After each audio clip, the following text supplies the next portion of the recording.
Hello everyone. Hello hello hello. बहुत ही शानदार, जानदार, बेहतरीन सा वीडियो आपके लिए नजर है। ध्यान से देखिए। Permutation combination, another expose video. एक बहुत ही प्यारा चलता हुआ कॉन्सेप्ट एक्सपोज करने वाले हैं। और ये एक्सपोज जब होगा आपको मजा आ जाएगा और आप ये फील करोगे यार ये असली चीज है, ये असली एक्सपोज है। ध्यान से देखिएगा, मजा आने वाला है। लास्ट तक जरूर देखिएगा, भले आप 2x पे देखिए बट लास्ट तक जरूर देखिएगा। बहुत मेहनत से बनाया है इस वीडियो को। चलिए शुरू करते हैं।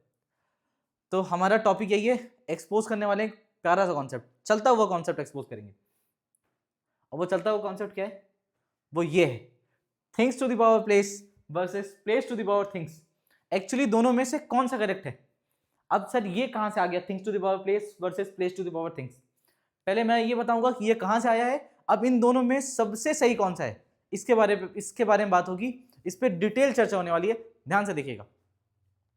चलिए, अब आप सबसे पहले एकदम बेसिक शुरू कर रहे हैं, जहां पे ये छोटे छोटे क्वेश्चन हम सॉल्व करने की कोशिश करेंगे। 2-2 मिनट में हो जाएंगे सारे। तो जो पहला क्वेश्चन है, ये पहला क्वेश्चन आपका जो है वो ये बोल रहा है, find the number of ways to arrange. अब ये 7 डिस्टिंक्ट लेटर है आपके पास और 7 प्लेसेस में आपको अरेंज करने हैं। तो आपको पता है 7 डिस्टिंक्ट प्लेसेस हैं और 7 प्लेसेस में अरेंज करने हैं। तो आप सबसे पहले चलो 7 प्लेसेस का आप ये डैश बना लो, 3। बढ़िया। अब इस एक प्लेस के पास कितनी चॉइस है? इस एक प्लेस के पास 7 चॉइस है। तो 7 में से कोई एक आ जाएगा, 7C1। अब इस दूसरे प्लेस के पास अब 6 चॉइस बचे, 6C1, देन 5C1, 4C1। मैं ये मान रहा हूँ ये सब आपको आता है, वरना मैं आपको इसके 2 से 3 तरीके बता दूंगा कि हम लोग इसको किस तरीके से और क्या क्या थॉट के साथ अरेंज करते हैं। बट आज का टॉपिक हमारा ये नहीं है। आज का हमारा जो टॉपिक है वो है things to the power place और place to the power things. और अगर आपको इन सारे टॉपिक्स पे भी डिटेल वीडियो चाहिए कि सर हम इनको किस तरीके से सोच रहे हैं और या क्या थॉट प्रोसेस रहेगा, तो प्लीज़ कमेंट करें। और हमारे जो बैच है जहाँ पे हम डिटेल में जैसे मैंने पीएनसी मैंने 15 से 20 घंटे में एकदम डिटेल में कराया। तो अगर आपको बैचेस में आना है तो आप डायरेक्टली कमेंट में आप इंटरेस्ट शो कर सकते हैं। So we can send you the link of courses. ध्यान से देखिए, 7C1, 6C1, 5C1 and 4C1। तो ये हो जाएगा 3C1, 2C1 एंड 1C1। तो this is 7, 6, 5, 4, 3, 2, 1। So this is 7 factorial. ये क्या है? तो अगर आपको 7 डिस्टिंक्ट प्लेसेस पे 7 लेटर्स अरेंज करने हैं तो जो उसका तरीका होगा वो होगा 7 फैक्टोरियल। बढ़िया। अब तो इसका आंसर तो हम बहुत आराम से बता सकते हैं, कोई प्रॉब्लम वाली बात नहीं है। अब आपके पास अगर 7 आइडेंटिकल ऑब्जेक्ट्स हैं, 7 आइडेंटिकल ऑब्जेक्ट हैं और उनको 7 प्लेसेस में अरेंज करना है, तो वो जो आइडेंटिकल ऑब्जेक्ट को अगर आपको 7 प्लेसेस में अरेंज करना है तो उसका केवल एक ही तरीका है। ये कभी कभी किसी को नहीं चमकता है कि यार सर ये एक तरीका कैसे है? वो एक तरीका ऐसे है कि आप लेटर्स को या फिर ऑब्जेक्ट को कितना भी इधर उधर मूव कराइए और फोटो खींचिए। अगर मैं इस ए को उठा के यहां रख दूं और इस ए को उठा के यहां रख दूं, इस ए को यहां, you can not find out difference कि भाई क्योंकि एग्जैक्टली बार बार जो फोटो आप खींचोगे ए को शफल करने के बाद, that photo will be same. तो एक्चुअली हम लोग सारा प्रोसेस कराने के बाद जो फोटो होता है, तो डिफरेंट फोटो से हम नंबर ऑफ आउटकम चेक करते हैं। तो हमको नंबर ऑफ वेज निकालना है। तो एक्चुअली ये इसका एक ही फोटो आएगा बार बार, तो इसका आंसर है डायरेक्टली 1। बढ़िया। अब कहानी ये आती है कि find the number of ways to arrange this 4 identical object in 7 places. अब आपको चार ऑब्जेक्ट को 7 डिफरेंट प्लेसेस में अरेंज करना है। अब कहानी ऐसी हो गई कि यार आपको 4 ऑब्जेक्ट को अरेंज करना है और वो चारों के चारों आइडेंटिकल है। तो कभी कभी लोगों को लगता है सर ये भी 1 होगा, बट दिस इज नॉट 1। सबसे पहले जब आपको अरेंजमेंट करना है तो आप प्लेसेस सेलेक्ट कर लो। प्लेसेस सेलेक्ट करने के बाद आप अरेंज कर लो जितने तरीके से आपको अरेंज करने आता है। तो सबसे पहले मैं 7 प्लेस में से, विच इज हमारे ये क्वेश्चन नंबर 3 है, तो ध्यान से देखना। 7 प्लेसेस में से मैं पहले कोई भी 4 प्लेस सेलेक्ट कर लिया। अब ये 4 प्लेस सेलेक्ट हो गए और इन 4 प्लेसेस में हम इनको अरेंज करने का जो तरीका होगा ए को, वो एक तरीके से अरेंज होगा, 7C4 × 1। This is the answer.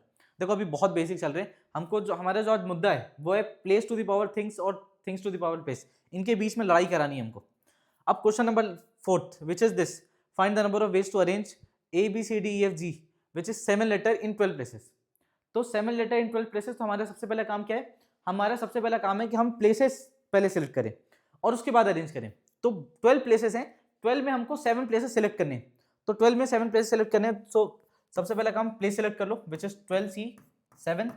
अब ये 7 अलग अलग प्लेसेस है, डिस्टिंक्ट प्लेसेस, और 7 लेटर्स अरेंज करने, सो द आंसर इज 7 फैक्टोरियल। यहां तक कोई प्रॉब्लम नहीं होगा आपको, यहां तक मजा आ रहा है, ध्यान से देखिए। अब आगे बढ़ते हैं। देखिए मोस्ट यूजलेस थिंग मैं आपको ये भी बताना चाह रहा हूं कि यार और इसमें मैं 2 लाइन आपके लिए बोलूंगा, बाकी आप खुद समझदार हैं, ध्यान सुनिएगा। Most useless thing in PNC is NPR.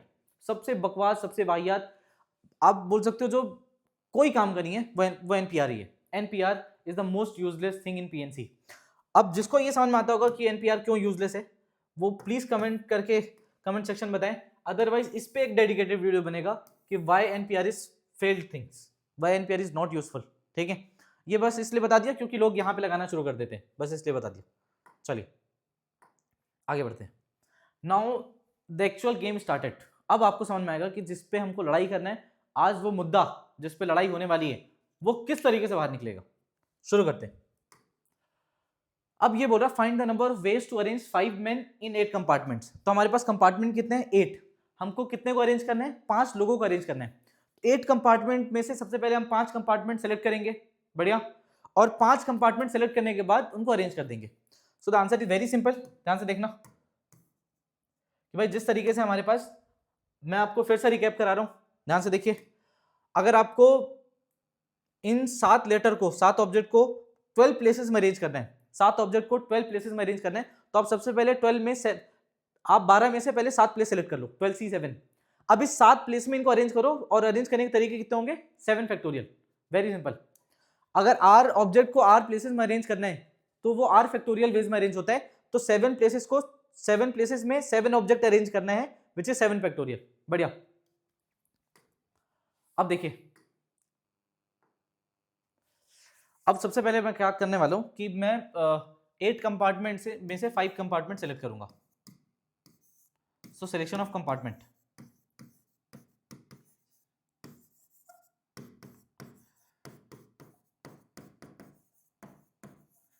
अब इस 5 कंपार्टमेंट में से 5 कंपार्टमेंट सेलेक्ट हो गए, और मेरे को 5 लोगों को अरेंज करना है। This is into 5 factorial. आ रहा है समझ में? हाँ। तो अब लग रहा है सर अभी भी तो वही कॉन्सेप्ट है, वही चीजें, but actually this is wrong. Now why this is wrong?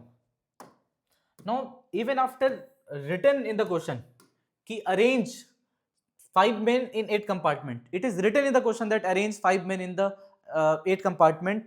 This is still not the problem of arrangement. This is the problem of distribution. This is the problem of distribution.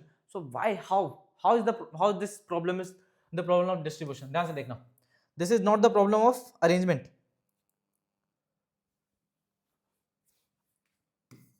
This is the problem of distribution. अब देखो, जब हम लोग यहाँ पे places और letters जब arrange कर देते हैं तो उस एक प्लेस पे एक ही ऑब्जेक्ट आ सकता था, लेकिन यहाँ पे 8 कंपार्टमेंट्स हैं, एक कंपार्टमेंट में 5 लोग, 10 लोग, 20 लोग भी आ सकते हैं। तो whenever we have a choice, या फिर whenever place has a choice कि इस प्लेस में एक से ज्यादा लोग आ सकते हैं, then question is not for arrangement, the question is of distribution. समझ में आया क्या? क्या ये बात समझ में आ रही है? कंपार्टमेंट है, बोगी है, ट्रेन का कंपार्टमेंट है, उस कंपार्टमेंट में आप 1 लोग बैठ सकते हैं, 2 लोग बैठ सकते हैं, 3 लोग बैठ सकते हैं, 4 लोग, 10 लोग, 20 लोग। तो जब आप किसी एक प्लेस में एक से ज्यादा ऑब्जेक्ट जाना अलाउ है, they can go, then the question is not of arrangement, the question will be of distribution. समझ में आ रहा है? अब हो गया क्वेश्चन डिस्ट्रीब्यूशन का। अब कहानी ये है कि ये फंडा तो नहीं लगने वाला कि हम अरेंज कर देंगे, अब हमको डिस्ट्रीब्यूट करना है।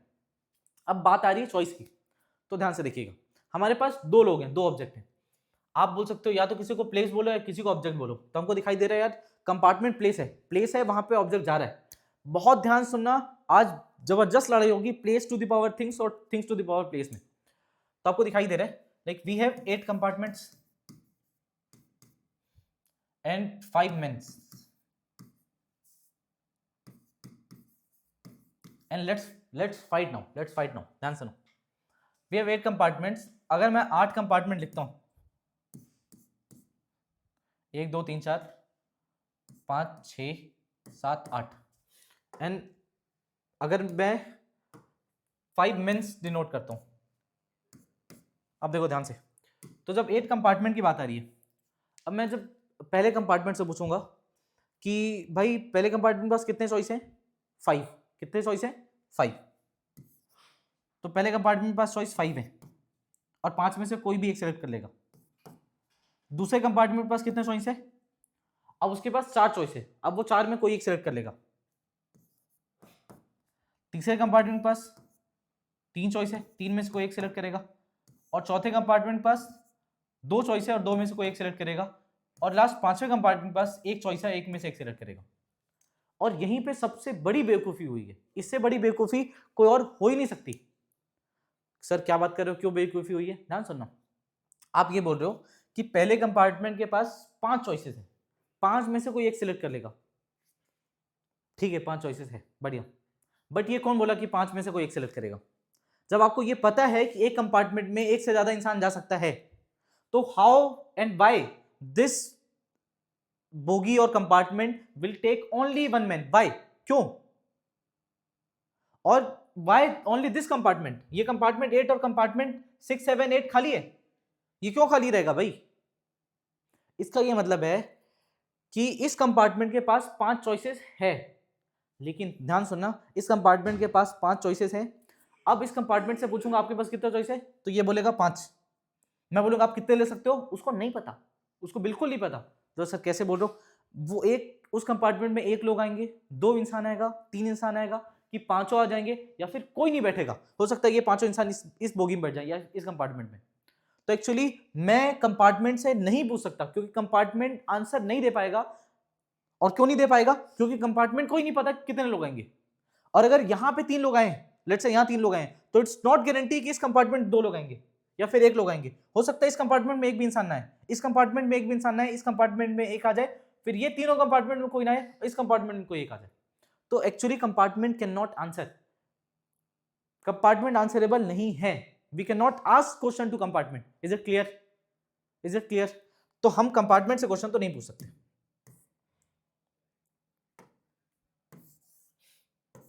This is joke.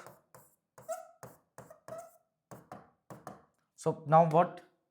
अब आपको पूछना है क्वेश्चन टू मैन। अब ये हमारे पास 5 लोग हैं। जब मैं पहले इंसान के पास गया और मैं बोला कि how many choices you have, वो पहला इंसान, 5 लोग खड़े हुए हैं प्लेटफॉर्म पे, एंड वी हैव 8 कंपार्टमेंट्स। तो 5 में से जो पहला बंदा है वो बोलेगा I have 8 choices. So why 8 choices? क्योंकि मैं 8 कंपार्टमेंट में किसी भी कंपार्टमेंट में बोर्ड कर सकता हूं, मैं बैठ सकता हूं। So he has 8 choices.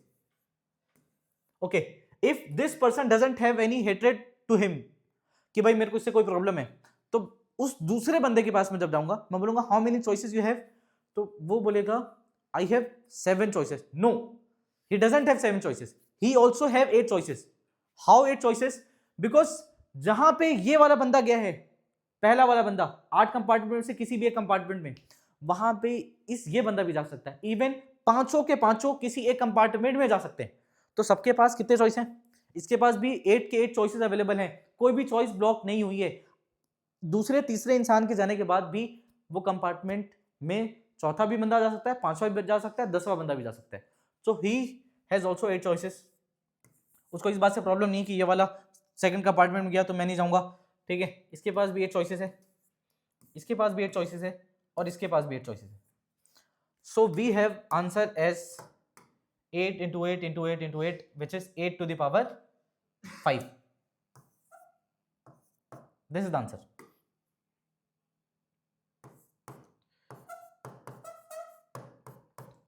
अब कहानी है, ध्यान सुनो, अब कहानी है कि यार बार बार हम ये डैश बना के तो पूछेंगे नहीं क्वेश्चन, ये अच्छा नहीं लगता हमको।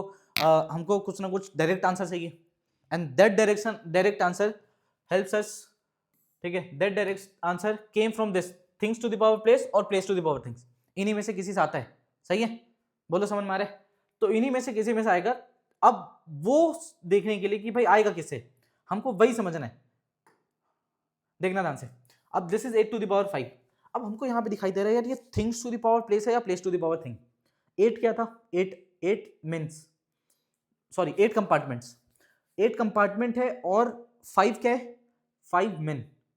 तो मेरे को दिख रहा है कंपार्टमेंट, कंपार्टमेंट क्या है? अब things to the power place करना है, तो कंपार्टमेंट प्लेस है जहां लोग जा रहे हैं, कंपार्टमेंट क्या है, प्लेस जहां पे लोग जा रहे हैं, और लोग ही थिंग है कि भाई ये लोग, इतने लोग जा रहे हैं, या फिर इतनी इतनी गाड़ी जा रही है, या फिर इतना सामान जा रहा है, तो आप बोल सकते हो कि ये जो मेन है वो थिंग है और एट जो है वो प्लेसेस है।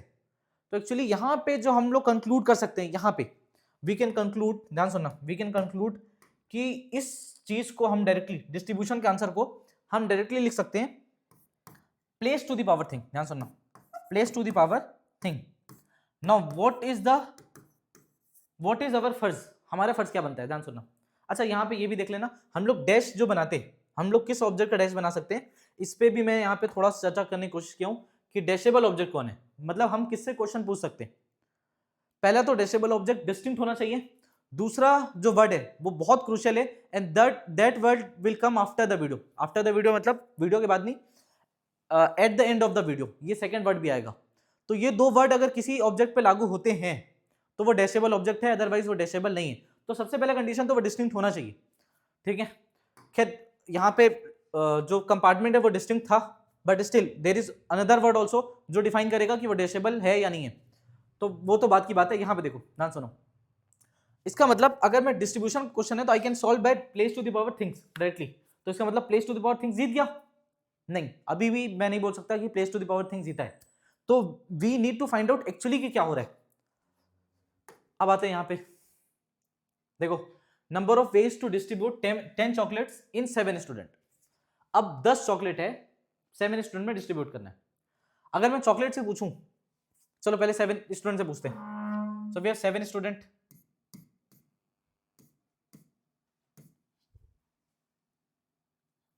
सात, 7, एंड वी हैव 10 चॉकलेट्स। तो मैं 10 चॉकलेट बना लेता हूं, ध्यान से देखना।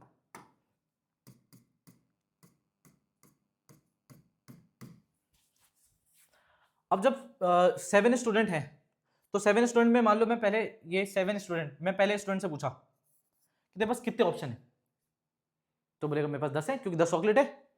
फिर दूसरे से पूछा तेरे पास कितने हैं, तो बोलेगा मेरे पास 9 है। यहीं पे बेवकूफी हो रही है, क्यों? क्योंकि जब मैं पहले वाले से पूछ रहा हूं उसके पास 10 ऑप्शन है, लेकिन इसकी कोई गारंटी नहीं कि उसके पास एक ही आएगा, हो सकता है एक भी ना है, हो सकता है 10 के 10 चॉकलेट वही रख ले, डिस्ट्रीब्यूशन तो हो गया, बट गेट चॉकलेट। तो इसका मतलब मेरे को स्टूडेंट आंसर नहीं कर पाएंगे, अब student can not answer. Is it clear?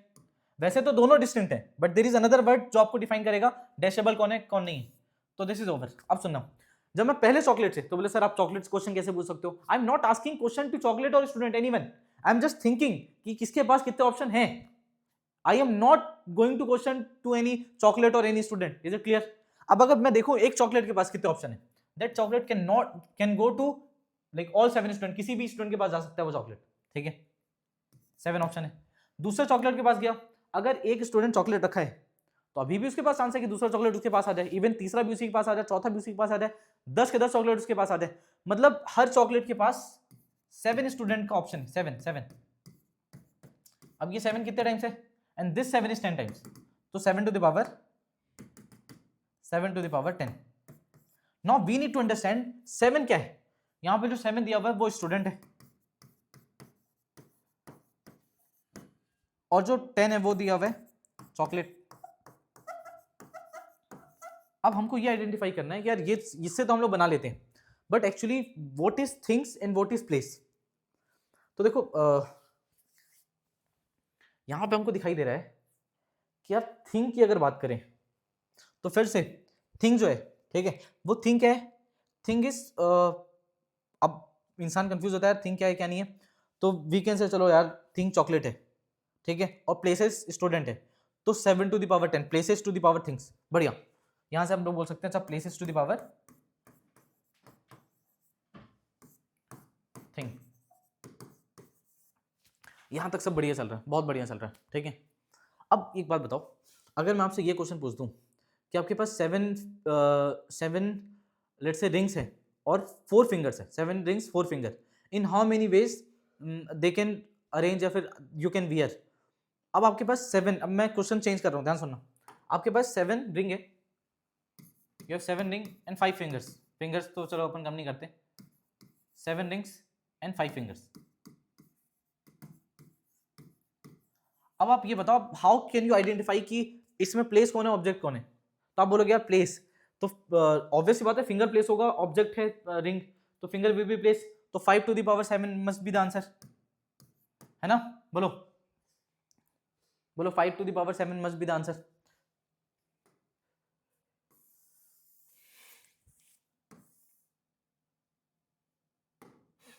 अब आपको एक ऐसी शॉकिंग चीज पता चलेगी कि लेट्स से आप इसको सॉल्व करते हो, तो जब आप रिंग से पूछोगे, एक रिंग से, पहले रिंग से, तो पहले रिंग के पास कितने ऑप्शन है? पहले रिंग के पास ऑप्शन है हमारे पास 5 ऑप्शन है, क्योंकि 5 में से किसी भी वो अंगूठी सॉरी उंगली में जा सकती है। दूसरे रिंग के पास भी 5 ऑप्शन है, और तीसरे रिंग के पास भी 5 ऑप्शन है, चौथे रिंग के पास भी 5 ऑप्शन है। मतलब मैं 7 डैश बनाऊंगा यहाँ पे, 7 डैश, 1 2 3 4 5 6 7। अब इस 7 डैश में से किसी के पास, मतलब रिंग कहीं भी जा सकती है, तो इसके पास भी 5 ऑप्शन है, इसके पास भी 5 ऑप्शन है, इसके पास भी 5 ऑप्शन है ना, इसके पास भी 5 ऑप्शन है। तो एक्चुअली सबके पास 5 ऑप्शन है, तो 5 to the power 7 is okay, बढ़िया। और जो कि आंसर भी आया हमारा वो place to the power things करके, ठीक है। बट कहानी ये है कि जब आपके पास ऐसे क्वेश्चन आ जाए कि प्राइस आपके पास आ रहा है, कि आप प्राइस के पास आ रहे हो, हाउ विल यू से कि भाई प्राइस ऑब्जेक्ट है या फिर प्राइस थिंग्स है या फिर मैं प्लेस हूं, how will you identify that? तो यहाँ पे जो कंफ्यूजन है, ध्यान सुनना। अब यहाँ पे हमको लग तो रहा है कि place to the power things जीतता हुआ दिखाई दे रहा है। अब एक और एग्जांपल लेते हैं, एक और लास्ट एग्जांपल लेते हैं, फिर उसके बाद मैं आता हूं कंक्लूजन पे। वो एग्जांपल ये कि लेट्स से आपके पास 5 बॉक्सेस हैं एंड 7 चॉकलेट।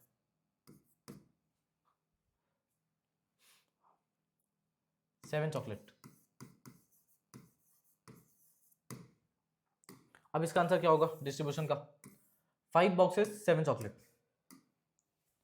तो आप बोलोगे यार एक काम, ये आपको यहाँ से देखना पड़ेगा यार, ये बॉक्सेस है यहाँ पे आएंगे, तो this is place and this is things, तो 5 to the power 7 again you can answer. अब मेरी बात सुनना, बात ऐसी है कि जो place to the power thing है और thing to the power place whatever, ठीक है। अब जैसे आप ये तो नहीं बोल सकते स्टूडेंट वाले केस में कि यार यहाँ कहाँ गया स्टूडेंट वाला, हाँ, number of ways to distribute 10 chocolate in 7 student. अब 7 स्टूडेंट है, तो can you say student are places, so places to the power thing, student place है और 10 चॉकलेट है, can you say student are places और fingers are places, can you say that? और if you want to say you can say whatever. तो there is a big confusion like things to the power place, place to the power things. और actually ये बहुत बहुत प्रचलित और बहुत बोल सकते हो फेमस चीज है जो चल रहा है, और कहीं ना कहीं किसी ना किसी तरीके से मैनेज हो जाता है, बट इसका कोई अच्छा लॉजिक नहीं है, समझ रहे हो? चलो ठीक है, इसमें लोग कंफ्यूज होते हैं, फिर लेट्स से ये जीत गया, या फिर किसी की कहानी में आई डोंट नो कि भाई कौन कितना क्या करा रहा है, बट किसी की कहानी में लेट्स से ये जीत गया। तो अब इन दोनों में कौन सही है कि things to the power place वाला सही है या फिर things place to the power thing वाला? वो अपने हिसाब से समझ रहे हैं। आप कैसे डिफाइन करोगे कि दिस इज, आपको प्लेस यही होना चाहिए प्लेस और यही थिंग होना चाहिए? The main confusion is if you are saying students are place, then by what criteria you are saying in student are place? आप अपने गट फीलिंग से बोल रहे हो ना, अच्छा स्टूडेंट होगा, स्टूडेंट के पास सामान जा रहा होगा। आप वही बात बोल रहे हो कि प्राइस स्टूडेंट के पास जा रहा है कि स्टूडेंट प्राइस के पास जा रहा है। What is the logic? How price can come to the place of student, या फिर स्टूडेंट प्राइस के पास कैसे जा रहा है? इट्स इलॉजिकल, कंप्लीटली बकवास, शेयर नॉनसेंस। इसका मतलब आपने ये जो लिखा है place to the power thing या फिर things to the power place, आपको पता ही नहीं वो है क्या एक्चुअली। आप फील करते हो, फिर से आंसर बता रहे हो, क्योंकि आपने बार बार डैश वैश बना के आपको आदत हो गया और आप यही चिपकाने की कोशिश कर रहे हो कि लो चिपका लेते और चिपक जाएगा। एक्चुअली रियलिटी ये है कि इन दोनों में से दोनों के दोनों गलत है, इनका कोई लॉजिक नहीं है ढंग का। अब जो चला रहे हो चलाएं, it doesn't have any logic. अपने आप गट फीलिंग से आंसर देना चाहते हो और कुछ नहीं करना चाहते हो, दैट्स इट। सो फिर सही क्या है? Now what is correct? Actually correct answer is shareable to power unshareable, shareable to the power unshareable. तो आप बोलो सर आप ये तो आप अब भी अपने गट फीलिंग से दे रहे हो। नहीं, मैं अपने गट फीलिंग से बात कर ही नहीं रहा हूं। You know that what is the meaning of shareable, what is the meaning of share, and what is the meaning of unshareable. That you also know कि भाई मैं किस चीज को शेयर कर सकता हूं, किस चीज को शेयर नहीं कर सकता, और आपको समझ में आता है शेयर होने का मतलब क्या होता है। अब ध्यान सुनिए, एक ट्रेन का कंपार्टमेंट है, ट्रेन के कंपार्टमेंट में अगर 7 लोग बैठे हुए हैं, तो वो 7 के 7 लोग एक कंपार्टमेंट को क्या करें? शेयर कर रहे हैं। तो शेयर कौन हो रहा है? कंपार्टमेंट शेयर हो रहा है। तो शेयर कौन हुआ? कंपार्टमेंट। लोग कौन हुए? अनशेयरेबल।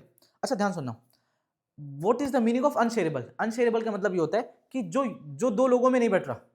इसका मतलब अगर मान लो मैं इंसान को कंपार्टमेंट में डिस्ट्रीब्यूट करना चाह रहा हूं, अगर मैं लोगों को कंपार्टमेंट में डिस्ट्रीब्यूट करना चाह रहा हूं, तो मैं लोगों को मैं से 20 से फाड़ तो नहीं दूंगा कि मैं इधर एक इंसान और इधर एक इंसान, तो दो कंपार्टमेंट है और एक इंसान शेयर हो रहा है उसी में, नहीं। लेकिन हाँ, मैं एक कंपार्टमेंट में 2 3 4 5 10 लोगों को ले जाऊंगा और वो 10 के 10 लोग एक कंपार्टमेंट शेयर कर रहे हैं, तो शेयरेबल समझ में आता है। हाँ, this is shareable, this is unshareable. Even if you want to know the mathematical meaning of this, I will tell you कि what is the mathematical meaning of shareable and unshareable. अब समझने की कोशिश करना, शेयरेबल और अनशेयरेबल से हम लोग क्वेश्चन कैसे बनाएंगे। Let's say we have this, जो हमारा आंसर आया कहां गया, ये। हाँ, find the number of ways to arrange 5 men in 8 compartment. We know that compartment is shareable. भाई 8 लोग या फिर 5 लोग एक कंपार्टमेंट शेयर करें, शेयर कौन हो रहा है? कंपार्टमेंट शेयर हो रहा है। So the answer is 8 to the power 5 as it is correct, that's it, over. You do not need to think कौन सा प्लेस है, कौन सा ऑब्जेक्ट है, क्या नहीं है। Direct answer 8 to the power 5, very correct, simple. Again go ahead.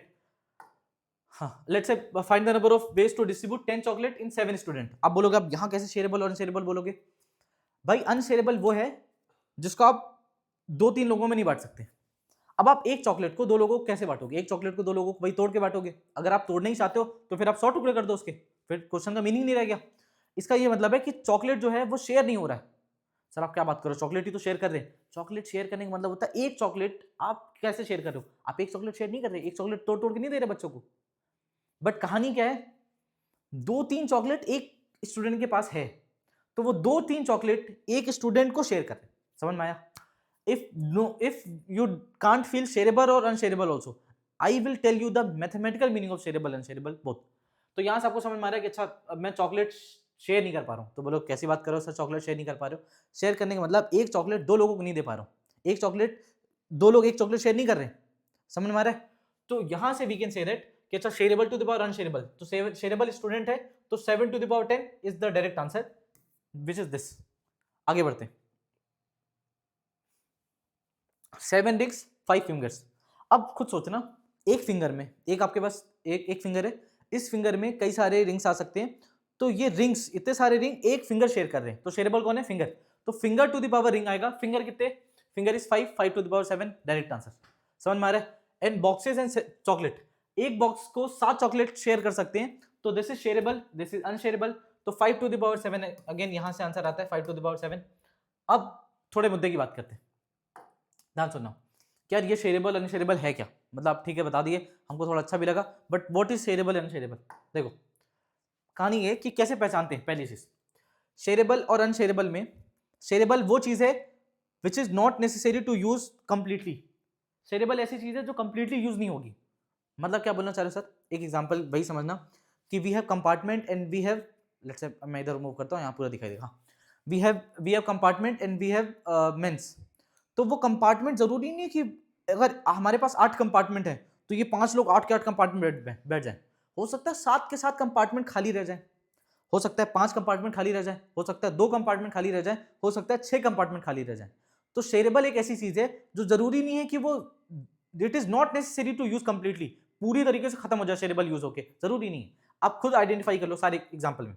Shareable is not necessary कि भाई वो कंप्लीटली यूज है। जैसे देखो 5 फिंगर है, 7 रिंग है। आप खुद सोचो, क्या जरूरी है कि पांचों के पांचों क्या बोलते हैं आपके फिंगर्स में अंगूठी होनी चाहिए?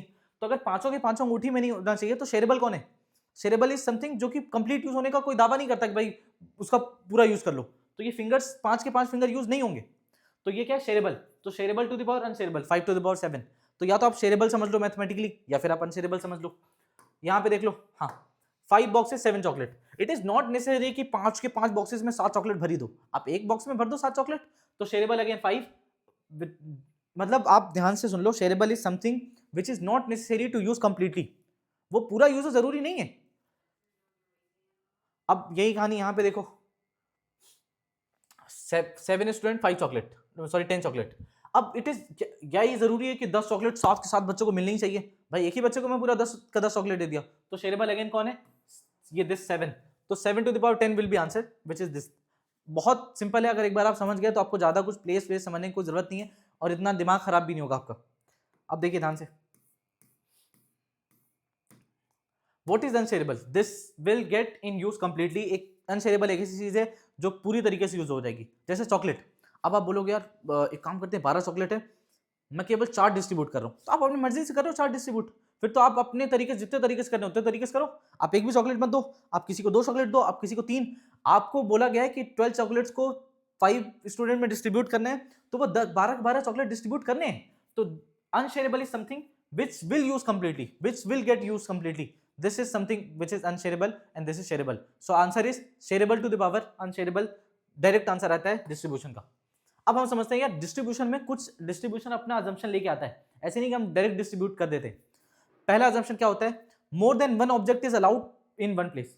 एक से ज्यादा ऑब्जेक्ट एक प्लेस पे जा सकते हैं, तब जाकर डिस्ट्रीब्यूशन लगता है। दूसरा चीज, अनशेयरेबल ऑब्जेक्ट पूरी तरीके से खत्म हो जाएगा। अनशेयरेबल जैसे चॉकलेट, आप चॉकलेट इज अनशेयरेबल, एक चॉकलेट 2 लोगों में नहीं है, एक चॉकलेट एक इंसान के पास ही है।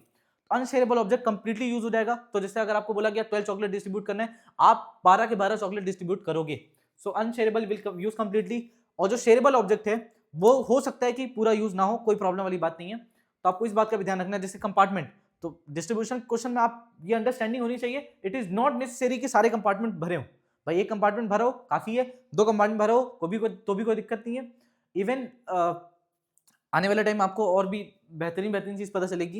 इन the last and most important point, all unshareable and shareable, all shareable and unshareable object must be distinct, will be distinct और मस्ट बी डिस्टिंक्ट। तब जाके आप डायरेक्ट आंसर बोल सकते हो shareable to the power unshareable. Shareable to the power unshareable is direct answer of distribution वाले question. अब इसके बहुत अच्छे एडवांस वर्जन की चीजें, इफ यू फील गुड कि भाई ये आपको अच्छा लगा, ठीक है, if you like this if you love this video, please like, comment, subscribe, share and one more thing that I want to say कि अगर आपको लगता है इसका एडवांस वर्जन या फिर इसका बेहतरीन वर्जन आपको चाहिए कि जहाँ पे डिस्ट्रीब्यूशन के बहुत प्यारे क्वेश्चन हो, जहाँ डिस्ट्रीब्यूशन में रेशियो दिया हो, ग्रुपिंग दिया हो, वर्ड्स अलग अलग यूज कर रहा हो, ठीक है, और हमको समझ में आना चाहिए यार एक्चुअली ये डिस्ट्रीब्यूशन का है भी या नहीं, और डिस्ट्रीब्यूशन में किस वैरायटी का है। ये तो बहुत छोटे छोटे वैरायटी मैंने आपको समझाया अभी, जो कि बहुत अजीब तरीके से चल रहा था, बट अगर आपको चाहिए तो कमेंट करें। और एक चीज ध्यान से देखें, which is this concept of ghost box. This is also very beautiful concept of ghost box. अगर आपको ये समझना है कि what is the concept of ghost box, so please comment करें और लाइक करें इस वीडियो को।